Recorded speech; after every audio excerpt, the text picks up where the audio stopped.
নমস্কার, সবাইকে স্বাগত জানাচ্ছি আবার একটি নতুন পর্বে। গল্পের নাম বাড়ি থেকে পালিয়ে, লেখক শিবরাম চক্রবর্তী, পর্ব 7, আর গল্প পাঠে তানিশা সাহা। বাড়ির বাইরে সদর দরজার ধারেই এঁটো পাতা গেলাস খুঁড়িতে স্তূপাকার সেই পুঞ্জীভূত জঞ্জালের পাশে মানুষ ও কুকুরের কোলাহল বেঁধে গেছে। 4-5 জন ভিখিরি আবর্জনা ঘেটে তার ভেতর থেকে ছেঁড়া লুচি, ভাঙা সন্দেশ, ভাজা পাঁপড়ের টুকরো, ডাল তরকারির অংশ ইত্যাদি সংগ্রহ করে সঞ্চয় করছিল। কুকুরদের তাতে প্রবল আপত্তি। তারা এতক্ষণ দূর থেকে সমবেত প্রতিবাদ জানাচ্ছিল, কিন্তু তাদের সেই আন্দোলনে কোনো ফল না হওয়ায় অবশেষে আক্রমণের উদ্যোগে ছিল। সেই সময়ে ভিখিরিদের একজন কুকুরদের অগ্রগামী নেতাটিকে এক লাঠি বসিয়ে দিয়েছে। তার ফলেই কোলাহল। কাঞ্চন আহত কুকুরের পক্ষ নিয়ে বললে, কাহে মারতা হে ইসকো? যাকে সাধু ভাষায় বলে রোষক সাহিত্য নেত্র। ঠিক সেই চোখে ভিখিরিরা কাঞ্চনের দিকে একবার কটাক্ষপাত করল। তাদের মধ্যে যে সবচেয়ে ছোট কাঞ্চনের চেয়ে বয়সে কিছু বড়ই হবে, সেই সংক্ষেপে উত্তর দিল, খানে আতা হে। কাঞ্চন বলল, খায়েগা নেহি, কুকুর কা বাস্তে তো ফেক দিয়া। এইবার তাদের মধ্যে যে সবচেয়ে বড় সে কথা বলল, আদমি কো খানে নেহি মিলতা, কুত্তা খায়েগা। কাঞ্চন অবাক হয়ে জিজ্ঞেস করলো, তুম লোগ ये लेके क्या करेगा? সেই ছোট ছেলেটি বললে, খায়েগা। কাঞ্চন স্তব্ধ হয়ে গেল। সে ভাবতে লাগলো, এত বড় শহর, এখানে এত বড় লোক, লোকের এত টাকা, এমন ভোজ, এহেন শোভাযাত্রা, আর এখানে কিনা মানুষকে কুকুরের সঙ্গে কাড়াকাড়ি করে খেতে হয়। কাকে দয়া করবে? কার পক্ষে সে লড়বে? কুকুরের না মানুষের? সেই দৃশ্যের সম্মুখে সে আরও একটুক্ষণও দাঁড়াতে পারল না। কাল রাত্রের সমস্ত খাওয়া যেন তার গলা দিয়ে ঠেলে উঠতে লাগলো, সেই সঙ্গে কান্নাও। সে ভাবতে ভাবতে চলল, কুকুরের মুখের গ্রাস কেড়ে এখানে মানুষকে বাঁচতে হয়। এ কেন? এরকমটা কেন? কেন যে এরকমটাই কিছুতেই সে ভেবে ঠাহর করতে পারল না। শেষে এই স্থির করলো, সে বড় হলে কলকাতার সমস্ত ভিখিরিদের একটা বড় রকমের ভোজ দেবে। বড় হলে বড়লোক সে হবে নিশ্চয়ই, কেননা বড়লোক হতে দেরি হয় না, বড় হতেই যা দেরি। ভিখিরিদের কি কি খাওয়াবে তারও একটা ফর্দ সে মনে মনে ঠিক করে ফেলল। কালকে রাতের সেই ভোজটা কম খাওয়াক, কিন্তু কি চমৎকারই খাইয়েছে। অত সাদা লুচি তাদের পাড়া গায়ে হয় না। আর ক্ষীরটাই বা কীরকম? ক্ষীরের মধ্যে কেবল দুধের স্বর, সমস্তটার স্বাদই আলাদা। দইটাই বা কেমন মিষ্টি, তাদের গায়ের দইয়ের মতো অমন জোদা টক নয়। ওরকম দই সে অনায়াসে এক হাঁড়ি মেরে দিতে পারে। আর সন্দেশ, তাদের গায়ের গাঙ্গুলির দোকানের মন্ডা, তা দিয়ে আম পাড়া যায়। দেবী গাঙ্গুলি 7 জন্মেও অমন সন্দেশ বানাতে পারবে না। আর কি তার সোয়াদ এখনো যেন জিভে লেগে রয়েছে। হবেই তো, ওর দাম যে অনেক, কোনোটাই 4 আনার নিচে নয়, বোধহয় আরও বেশি। ভোজের কথা থেকে তার মিনির কথা মনে পড়ল। তার সঙ্গে দেখা করে এলে হতো আজ। এখন ফিরে যাবে নাকি? সেই বুড়ো সরকারকে গিয়ে বলবে, তোমাদের মিনিকে একবার ডেকে দাও না। কিন্তু যা মেয়ে বাবা, এখনই এসে হয়তো জিজ্ঞেস করবে, ফিলাডেলফিয়া কোথায়, স্যান ডোমিঙ্গো কোনখানে, কোথায় মিসিসিপি, কিংবা হয়তো বলবে হিপোপটেমাস বানান করো তো। তাহলেই তো সে গেছে।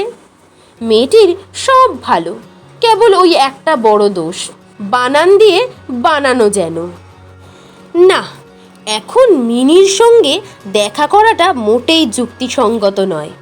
এখন মিনি কিছুতেই তাকে রেসপেক্ট করবে না। না, সে বড় হয়ে এবং মিনির চেয়ে অনেক বেশি বিদ্বান হয়ে তার সঙ্গে দেখা করবে। মোটরে চেপে যাবে সে, গায়ে থাকবে সিল্কের পাঞ্জাবি, হাতে রিস্ট ওয়াচ, বুক পকেটে ফাউন্টেন পেন। মিনি তাকে চিনতেই পারবে না। তখন সে বলবে, তোমার বর্দার বিয়ের রাত্রে আমাকে দেখেছিলে। তখনও যদি চিনতে না পারে তাহলে সেই লজ্জার কথাটা বলতে হবে, তুমি যাকে মেনটেন বানান করতে বলেছিলে গো। তখন মিনি নিশ্চয়ই চিনবে। সে মিনিকে বলবে, এখন আমাকে বানান জিজ্ঞেস করতে চাও? আমি এখন এমএ পড়ি, অনেক মোটা মোটা শক্ত শক্ত বই আমাকে পড়তে হয়, তার মধ্যে পৃথিবীর সমস্ত খবর, সব বিদ্যা ভরাট। তুমি কি জানতে চাও বলো? মিনি তখন লজ্জায় মুখ নিচু করে থাকবে। আর তার ছোটা, সে তখন 7 বার বিয়ে ফেল করে বাড়িতে বসে আছে। আর ভম্বল, সে আর দাদার দশা দেখে কলেজেই ভর্তি হয়নি একদম। একটা খবর কাগজের হকার হেঁকে যাচ্ছিল। মহাত্মা গান্ধী বলিয়াছেন 1931 সনের মধ্যেই স্বরাজ দিব। কাঞ্চন ভাবল, স্বরাজ আবার কি? মহাত্মা গান্ধীই বা কে? ডেকে জিজ্ঞেস করবে। ততক্ষণে হকার অনেক দূর চলে গেছে। স্বরাজ কি একটা বড় রকমের ভোজ টোজ নাকি? মহাত্মা গান্ধী তাই বুঝি দেবেন? যদি মাসখানেকের মধ্যে পাক তাহলে ভোজটা সে খেয়েই বাড়ি ফিরতে পারবে। হকারের কাছে চেয়ে কাগজখানা দেখলে হতো, ওতে বোধ হয় সব লেখা আছে। খানিক দূর গিয়ে কাঞ্চন দেখে, বাহ, একটা পুকুর যে!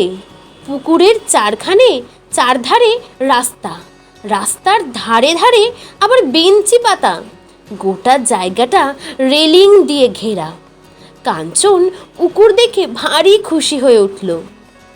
এতক্ষণ কেবল বাড়ি ঘর দেখতে দেখতে চোখ যেন ক্ষয়ে যাচ্ছিল।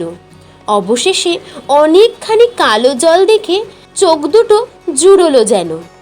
সে পুকুরের ধারে সিঁড়ির রোয়াকে গিয়ে বসল। পুকুরের অন্য ধারে কতকগুলো ছেলে ড্রিল করছিল। কাঞ্চনের চেয়ে তারা বয়সে বড়, 20-22 বছর করে বয়স, এইরকম কাঞ্চনের মনে হলো। একজন মাস্টার গোছের লোক তাদের ড্রিল শেখাচ্ছে। কাঞ্চনের অদূরে বসে একজন হিন্দুস্তানি দাঁতন করছিল।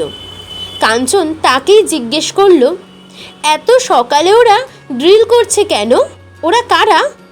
হিন্দুস্তানিটা উত্তর দিল, ও লোক সব হোলটিয়ার হে। হোলটিয়ার কি রে বাবা? ব্যাপারটা কাঞ্চনের কাছে কিছুমাত্র পরিষ্কার হলো না। সে জিজ্ঞেস করলে, কোন স্কুল মে পড়তা হে ও লোক? স্কুল মে? ও লোক পড়াশোনা স্কুল কলেজ তামাম ছোড় দিয়া। পড়াশোনা স্কুল কলেজ সব ছেড়ে দিয়েছে? ওদের আর বই মুখস্থ করতে হয় না, অঙ্কও কষতে হয় না?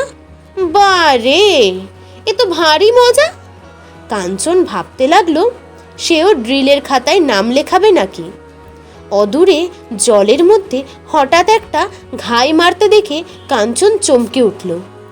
পুকুরের মধ্যে কি আবার? হিন্দুস্তানিটা কাঞ্চনের দিকে কৃপার চোখে তাকিয়ে বললে, মছলি। ও মা, তাই তো, ইয়া প্রকাণ্ড মাছ জলের 3-4 সিঁড়ি নিচে অবলীলায় ঘুরে বেড়াচ্ছে। গিয়ে পাজাকোলা ধরে একটা ধরলেই হয়। এত বড় পুকুরটা কি এমনি মাছে বোঝায়? কেউ কি এদের ধরে খায় না? মাছগুলোর প্রাণে একটুও ভয় নেই তো, এরকম কেন? ইত্যাদি প্রশ্ন কাঞ্চনের মুখে এলো। সে হিন্দুস্তানিটাকে জিজ্ঞেস করতে যাবে, দেখে সে তখন দাঁতন সমাধা করে চলে যাচ্ছে। কি করে কাঞ্চন? চুপ করে ভাবতে লাগলো। মাছগুলো পুকুরের জলের মতো কাঞ্চনের মনের তলদেশও যেন আলোড়িত করতে থাকে।